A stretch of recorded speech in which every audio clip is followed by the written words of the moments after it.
За тэгэхээр сүүлийн үед хотчих хөдөлгөөн бол ичимтэй явагдаж байна.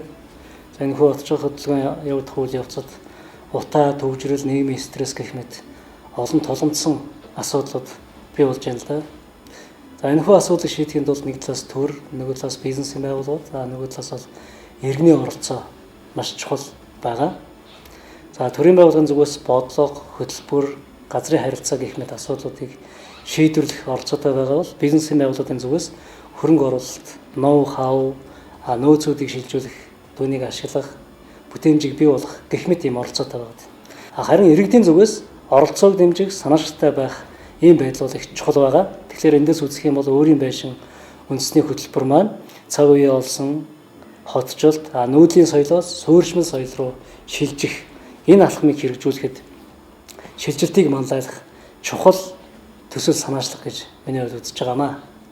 За гэвч бодит байдал дээр оролцогч талууд маань өөр хоорондоо ойлголцож чадахгүй юм нөхцөл байдал бол үүсэж байна. Энэ маань одоо хотчих үйл ажиллагааг нэлээд удаашруулсан юм гол хүчин зүйл болж байгаамаа. Өөрөөр хэлбэл төрийн байгууллагууд маань гэр оролцоог дахин төлөвлөх, дахин зохион байгуулах, за хотод тулгамж байгаа асуудлыг шийдвэрлэх чиглэлээр бол дангаар энэ асуудлыг бол шийдэх боломжгүй байгаа нь бол ойлгомжтой. Хувийн хвшлийн хувьд үр ашигтай байдал гэдэг бол энэ бол маш том хүлээлт.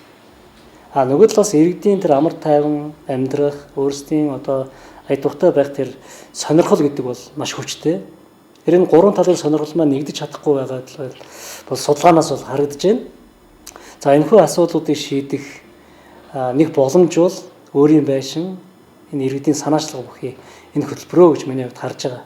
За энэхүү хөтөлбөр хэрэгжснээр иргэд өөрсдийн санаагаа хэлэлцэж байна, ярилцаж байна, манлайлж байна. За мөн санаачлагаа нэгтгэж амьдрах орчноо бол хамтарч төлөвлөж байгаа нь бол нэлээд сайшаалтай гэж судлаачийн хувьд үзэж байна.